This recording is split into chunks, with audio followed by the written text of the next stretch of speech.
cheese and a ranch, baby. I eat a little cheese like snack, baby. What's going on, YouTube? Back with another video. Today's video is episode 9 of the series Breaking Through Mental Health with professional basketball player Jason Thompson. Really excited for this one. Jason used to play in the NBA. He's still playing. He's playing overseas right now. A really cool guy, had a really great career. So I thought with this interview, it's just gonna be more so just a breath of fresh air. I feel like the other interviews, just a lot to unpack, which is again great because that is very inspiring. With Jason, it's more of like a breath of fresh air, another person to look up to, as in, you know, I want to be happy like him. I want to be appreciative like him. I want to be humble like him. So the questions are going to be a little different. The questions are more related to, you know, how is he able to be happy? How is he able to be appreciative of what he's got? A quick intro on Jason. He played 4 years at Rider University, where he was one of 3 players to average at least 20 points and 10 rebounds per game. One of the other players was Kevin Durant. He ranks as the all-time leading rebounder in program history, was named Conference Defensive Player of the Year twice and Player of the Year once. He was also named to the 15-man CollegeInsider.com All-America team, along with Steph Curry from Davidson, Derrick Rose from Memphis, Kevin Love from UCLA, and Michael Beasley from Kansas State. Jason was selected with the 12th overall pick by the Sacramento Kings in the 2008 NBA draft. He played for the Kings until 2015. For the next 2 years, he played with the Warriors and the Raptors. He's been playing overseas since 2016. He made stops in Turkey, Spain, and China. While in Turkey, he won the Turkey Championship and came in second at the EuroLeague Championship, where he lost to Luka's team in 2018. Luka plays for the Mavs. He most recently played with the Guangdong Southern Tigers, one of the best teams in the China Basketball Association. So we got Jason Thompson joining us right now. What is going on? What's up, Ash? Appreciate you for having me. Of course. Thank you for taking the time to do this. I know people appreciate you, especially being in the NBA for a little bit and then overseas. So thank you. Just talk a little bit about yourself. I already did your intro earlier, but let's just hear it from you. Where to start? Jason Thompson, 34 years old. I played professionally. I just finished my 13th season. Born and raised in New Jersey. Went to Rider University all 4 years. Grew 9 inches in high school, 3 more in college. Then got drafted. Went to a small school at Rider University, small D1. Came in as a skinny 6'8" kid, and then put on 50 pounds of muscle and grew 3 more inches, and then became tough. You said 50 or 15? 50. Yeah. 50 pounds since I, got there my freshman year to graduation. Actually, it was 60 because I think I came in at 190 and left 250, which is crazy. Yeah. Crazy. Damn. Then got drafted 12th overall to the Sacramento Kings in the lottery. Re-signed and played there for 7 seasons. And then got traded to the Golden State Warriors, played with them the year after they won the first championship, and then finished out that season with the Raptors. And then I've been playing abroad the past 4 or 5 years. I played in China 4 years, and then I played in Europe for 1 year with Fenerbahce in Turkey. And then I just finished my 13th season in China, and we won the championship. So it's crazy how everything comes in full circle. Appreciate it. Thank you. So why do you think there's this stigma on mental health surrounding sports? I mean, it's huge. I think now it's good that, I feel like a lot of freedom of speech with social media and things like that, where people are acknowledging their issues and things like that. I think social media is the gift and the curse. I mean, it helps a lot of people. You communicate with people you probably wouldn't meet in person or down the street or something like that. But it's also some pressure. And, when you sign these big contracts as athletes, or if you sign a letter of intent to go to college, there's high expectations. And, when, people invest in you, if it's a professional team or if it's a college, and you want to be the star, it's good when everything is going good and well and you're playing well. But, when they expect you to win pretty much every game and win the division and then win a championship, and you can have an amazing game, but if your team doesn't win, then you're still going to take the blame as well, too. Yeah. And I think this is where the social, people that, they have fake accounts and they'll comment on people's, pages with families and things like that. And it has nothing to do with the family. It just has to do with, either the team, and they just, don't take it. They take stuff a little bit too seriously, when this is something that we have a passion in. Nobody's perfect. If that's the case, every team would be undefeated, and everybody would be great. Everybody would be averaging crazy numbers and stuff like that too. So I feel like that's a little piece of the mental health part where it has to do with either social media or pressure to live up to certain expectations. Even if you're having an amazing season, sometimes it's not good enough either for fans or the organization or coaches. Right. So in college, you put up really big numbers. You were really successful in college. So how are you able to just stay locked in mentally through those 4 years? Essentially, what separated you from the rest? The crazy thing is like, now I go back to like some of the stuff that I did and I wonder what I was going through, because like you said, like I literally was locked in and I didn't like listen to anything that was going on. Like all the praise that I was getting, I was just like, all right, yeah, appreciate it. Because like I said, like never get too high, never get too low. You can have monster crazy numbers for months and months and months, but then if you have a couple of games where it's not like that or your expectations, and they start, doubting you and all those type of things. So, I came into college, especially in the beginning, even though I had a lot of success in high school, I was just like, you know what, I'm going to do the little things. We had a lot of seniors. I'm going to give energy. I'm going to make open shots. I'm going to, attack the rim. I'm going to make my free throws. I'm just going to, do the little things to help the team. And then eventually, when they graduated and stuff like that, I was asking guys like, yo, man, like we're coming off the bench and helping you guys out. But we need that spark for you when you guys come back into the game. And I'll never forget, I spoke up and, like I said, respectfully as a freshman, because, we had a losing streak that, they weren't accustomed to. And I spoke up, and I'll never forget the next day, coach was like, I hope you got walk with your talk. You're starting tomorrow.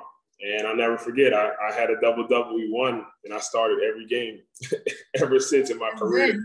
You know what I mean? So that just tells you, like, speak up in a respectful way. And it's nothing worse than the feeling of not knowing that asking the coach. Like a lot of players, they may not like their coaches. They're like, yo, bunk coach, da-da-da-da. Yeah, the coach determined for you to be on the floor and for you to be able to succeed. So either you're going to transfer or you have to find a way to make it work if you're going to stay at that school. So like you said, I just stayed locked in. And then each and every year was getting stronger, adding more stuff to my game, trying to stretch the floor, bring the ball up, just like I said, be hard to guard. And like I said, it all just came together with averaging 20 and 10 my junior year, and then 21 and 12, and being the top rebounder in the country my senior year. Yeah. So, when you weren't locked in, how were you able to get back to being locked in? Like, did you do certain things to kind of get yourself back on track?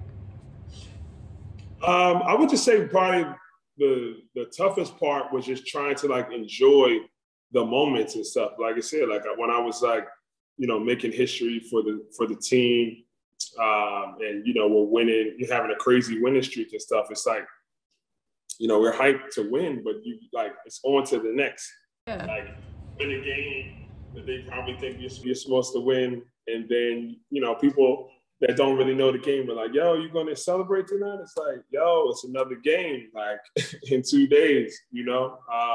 So I think for the most part, it was just trying to balance out like, all right, I love the game and it's fun, but it's also like, but also in the back of my mind, I had to prepare to become a pro as well. So like when, you know, my senior season was coming to an end, like most of the time people after the season, guys are like, yo, I get to finally be free a little bit, this, that, and the third. Like me, I'm like going straight into like preparing for the NBA draft. You know what I mean? Like right into it.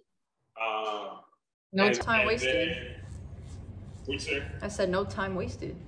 Yeah, exactly. So it was like I was going to school during the week, and then right when like that last class was on like that Friday or Thursday, then I was like going to Chicago and then like training with Michael Jordan's trainer, Tim Grover, like straight to it. You know what I mean? Everybody looking to see where I'm at. And then I didn't come back really, depending on my classes and stuff like that until like for graduation. Like it was just a crazy, like you said, crazy grind. And I think, like I said, for you, or you saying with focus, more of the focus was just block out all the stuff. Like, people sending me like, yo, the mock drafts, like, yo, man, you keep rising. I'm like, yo, like, I appreciate it, man. I appreciate the love. But like I said, like that stuff doesn't mean nothing until, draft night comes. So, and then like I said, during the grind, like during the draft process, I got injured a few times. But, I wasn't letting teams let that bother me. And I wasn't trying to let that affect, my status, going forward. So like, these are things that mentally I kept to myself, which was really tough, but I tried to make the best of it. Right. Thanks. That's what's up. So you played in the NBA for 8 years and then you went overseas. So a total of about 13 years playing ball. How do you take care of your mind? Because obviously you got to take care of your body. It's been a long time. But do you do anything to take care of your mind? Like, I know some people like to write. They like to travel. They like to, whatever it is. Do you do anything to take care of it? Well, thank you for low-key calling me old, talking about that I played for a long time. I'm sorry, but... Low-key. But yeah, I mean, it's a like you said, most important is to take care of your body. You can have some cheat days and things like that, depending on how your metabolism is and stuff. But like you said, it's just important to just stay strong, and especially for me being a big, you got to be able to maintain strength in your core and your legs and things like that. I was fortunate enough to take care of my body to a certain extent to where, I didn't have many injuries or major injuries and things like that. And if the injuries were there, I tried to come back as soon as I can, not to be able to, affect my team. But like I said, obviously the most question I get asked all the time is like, how was the transition going from, NBA to overseas as well too. But, like I said, in the NBA, it's like a lot of, like when I got my name called in the draft, like, everyone started hitting me up, people that I never even talked to in high school and college. So you have to like block that mental out a little bit. People just want to be around you just because now you have status and things like that. You obviously got to be sharp on your game and just keep getting better. Unfortunately for me, even being with a team for 7 years in Sacramento, I had 7 different coaches. So I never got to consistently have a system with a coach. Nowadays in the NBA, usually, regardless if the team has a losing season, the coaches have been staying, so at least you kind of can get used to the system, and then that coach can bring in players to help each other and become a potential championship caliber or playoff team. So like I said, that was definitely challenging, for the mental part.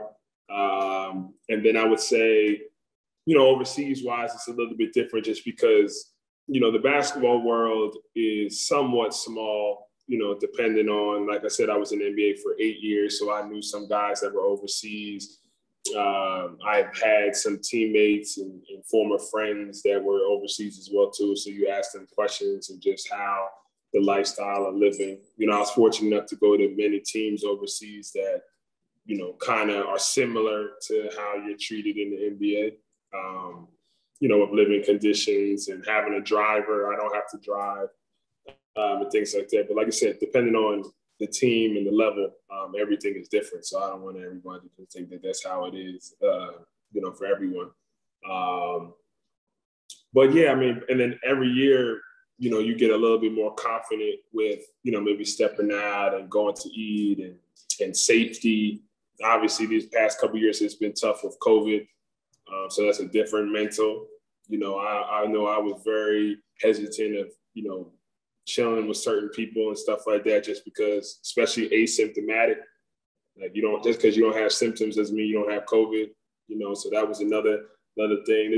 These past 2 years is the first years I haven't played without fans. Mm-hmm. And I'm an energy type guy that loves to thrive off the crowd, so that's a little bit different too. And like I said, I mean, everything kind of just goes hand in hand at what you've been, talking about the mental health. Like, everybody just watches us on TV and it's like, yo, it's easy. Like, all you gotta do is put a ball in the bucket, rebound, block some shots, and get paid millions of dollars. I could do that. Like, nah, yo, it's a whole process. You gotta scouting report, treatments and nagging injuries and games back to back.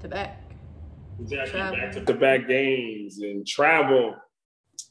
Like I said, you just, like, I was in Spain and getting to Russia, 3 planes, 2 buses, and a train. Like, you know what I mean? Like that, and that's not said. Like, no one knows that. So, and then you have a game like the next day, plus a practice, plus a shoot around the next day, and time difference. So, like I said, like, people don't kind of understand the grind, but I guess that's what makes pros or ultimate pros, where you try not to make excuses and you just do what you got to do. Right. Also, I called you old respectfully. I hope you know. Do you have other passions than basketball? A lot of people, like, when they have a bad game or they've just been around basketball so long, sometimes they just like to do other things to kind of find that passion for the game again. Not that they lost it, just to get away from it a little bit. So do you have other passions? Yeah, I mean, I have like other business. You mean like outside of basketball? Yeah. You say yeah? Yeah. Yeah, I mean, I guess it just depends on if it's during the season or not. Like, I have, different investments I have with, like, certain things. I have my foundation, the Jason Thompson Foundation, that has to do with heart health. And then also Live Like JT is like a branch in that, which it's a program that helps less fortunate kids in certain areas to be able to, help them and achieve the goals that they want to do, that they didn't think that they could be able to achieve early on. Mm-hmm. And then, like I said, I kind of focus on that, doing different events. Like this weekend, I'm having a bike event. Like, to get kids to exercise. We live in a generation now where video games is really high, and kids are staying in the house, which I understand. I'm sure they were really happy during quarantine to stay in the house. But I know my brother was. He was happy. He was good. Right. So it just gives him an excuse to be in the house. But I am a little bit older, especially a little older than you, that where in my generation, we was outside. Like, we would come from school, do our homework, and then we going right to the courts. I'll be driving by some of the courts out here and they empty all the time. And I'm like, yo, like, it was to the point where if you lost a game, you ain't going to play for 30 more minutes. You know what I mean? So, like I said, it's just a change of generations. And then, like I said, sometimes I'm watching basketball all the time. If it's NBA, if it's overseas, if it's, whatever. So sometimes I like to watch, football, watch some shows, just to get your mind off of things. Because, like I said, it's easy to be around the game when everything is going good, but when it's not, it's good to kind of reflect and do other things. I like I said, I love the game and I've been around the game and it's helped me so much. But basketball isn't everything. Right. So you just kind of touched on it a little bit, your Jason Thompson Foundation. Just talk about that for a little bit and the story behind it. Yeah, so my cousin Tiffany Carroll had passed away with a certain heart disease called hypertrophic cardiomyopathy. She was pretty much the only female athlete in my family. So, you know, she was 2 years older than me. So, like, you know, we were always, you know, around each other and playing. And when she went to college, you know, I would help their team out and stuff like that. Like, I was just always there, you know, for her. Especially because, like I said, I only have a brother. I'd never had a sister, so she was pretty much, you know, my sister that I didn't have pretty much. And in my second year, she had passed suddenly, and then I knew I always wanted to give back at some point. So, what a better way to relive her memory with starting my foundation, and has to do with heart health, and it's pretty much just trying to avoid obesity, diabetes, heart disease, and things like that. Just trying to teach kids and young adults to try to, you know, avoid, you know, certain diseases at young ages if you can try to avoid it. You know, like, you know, don't eat too much sugar, try and eat, you know, fruits, vegetables, and so on and so on. So, like I said, I've been doing that for the past 12 years. And had different events and been raising a lot of money and awareness. You know, and her name, you know, continues to develop. Right, good. And so you got another foundation or program called Live for JT, and it basically encourages the youth to just speak up, to make positive changes in the world and kind of use their voice. So I know you already touched a little bit on that, but just talk a little bit more about it and where it came from. Yeah, so pretty much, you know, my foundation has like its branch into heart health. And then I wanted to kind of have my own thing where I kind of like give back. You know, I grew up, you know, with a grandparents that were very influenced with church. And I would always help out with like soup kitchens and things like that. And I just knew, I was like, yo, and I'm, like I said, I'm like 8 to 10 years old. And I'm just like, yo, if I ever could have a platform like that, I'm going to find a way to just, you know, give back to the less fortunate if I can ever, you know, be able to do. And, you know, once I was in that position, you know, so during Thanksgiving, we had a turkey and Thanksgiving meal drive, you know, in some of the certain areas. And like this year was like the first time we had like 4 different locations. In like Delaware, New Jersey, and PA, and places like that. So that was really good, and it was COVID friendly. We picked up a turkey, and then we, you know, we sealed up a plate, you know, for families. For Christmas, we do like a shopping spree. It's like we go to like one of the Walmarts, and then it's like $150 to $200 for kids.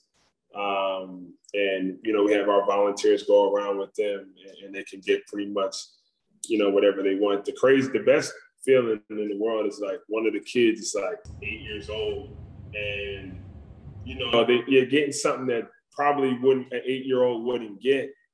And they like, someone was like, yo, why would you get this? They're like, yo, I want to get something for my like sister or brother or something. Like, they're just not only thinking about themselves, they're thinking about like their family members and stuff like that too. And then this weekend, which I said before, we're having a bike event. We're just giving out about 50 to 100 bikes, just so like kids can just be active. You know, like I said, so they're not just on video games and things like that. And like I said, just staying active and being healthy. That's what's up. So obviously you're doing your part in trying to make the world a better place. What do you think others need to do to kind of, on the topic of mental health, what do you think people need to do? Like, what kind of initiatives do we need to implement? What kind of resources do you think we should make available to break that stigma on mental health in sports? I would just say just continue to just find ways of, you know, like I said, doing research. I know for me, I try to at least keep it to myself. And it worked for a little bit, but after a while, once I started seeing more people opening up, I think it was actually good. I actually thinking about talking to someone. I mean, if it's psychologist or sports psychologist or something like that. I know a lot of people don't like to admit those things, but I think it's very helpful. Sometimes, like you said, it's tough, for family members, because if you play a certain sport, it's always great to have supportive family, but sometimes they just can't relate to those things because they may not have ever played a sport or played that sport, and it's just way different, So I think if you can talk to someone that's kind of similar in your occupation and same with your passion or something like that, I think that's very, very helpful. Obviously, someone that you trust and things like that. I think it helped me out a lot to just talk to certain people and opening up. And like I said, sometimes it's not good to just keep stuff to yourself. It is, but if you feel kind of somewhat better when you kind of just, kind of relieve it out and stuff like that. Yeah. So final question, I like to ask this to everybody I interview. What's your advice to athletes who are struggling with a mental health disorder and just don't know how to go about it? Well, one, I guess it kind of just how I kind of touched on it before. I mean, one thing is just don't ever give up. Know that everyone's blessed in their own type of way. Even if you're going through a tough situation, there's someone in the world going through something way tougher. So try to find the positives of the things that you're doing. And if you believe in God, know that he put you in a situation, for a reason. And he's making sure that he knows that you can get out of it. So don't ever give up and try to, go for your goals. I know that kind of somewhat sounds cliche, but I mean, like I said, there was, as a kid, I remember, first day of school, I told the teacher, and like I said, I wasn't tall. I told the teacher, 3 things I want to be when I grow up. I said, play in the NBA, be an agent or a lawyer or something like that. And they're like, these are really tough, things to accomplish. There's only a certain few. And I'll never forget when I got drafted, I came back to that school, to that same teacher, and said, "You still feel the same way." You know what I mean? So like I said, it's just little things like that where people can motivate you and just have a good support system. Like I said, I think the most important thing is, especially during these times during COVID, like these are times that have never happened before, and never thought that it would ever happen. So you can't use these few years, if someone's starting a new job or occupation, whatever it is, to think that, hey, is this how life is supposed to be? Because these are not normal times. So kind of, like you said, keep the grinding. It's always better to stay ready than have to be ready when someone, when your name is called or your phone is ringing or something like that too. But like I said, overall, just positive vibes. Make sure you're talking to someone that's supportive and on your side. And I feel like everything else will take care of itself. Thanks. Well, I appreciate your time. I think it's pretty cool to have an NBA player, now overseas player, on here. I think your words are going to touch a lot of people, so I really appreciate you. That's all good. Appreciate you for having me, and good luck with you hooping as well too. I hope you enjoyed episode 9 of this series. Like I said at the beginning, his story is just, full of blessings, humbleness. You could tell that he's thankful for the career that he's had and is constantly giving back to his community and making the world a better place. Now, this is when you can go ahead and show some love. Don't forget to like, comment, and subscribe, and I will see you underdogs later. I'm breaking chains. Yeah. Tell me feeling bubbly off the rose. Friends turn to foes, haters tell them go away. Rappers making shiggy dance like a soul train.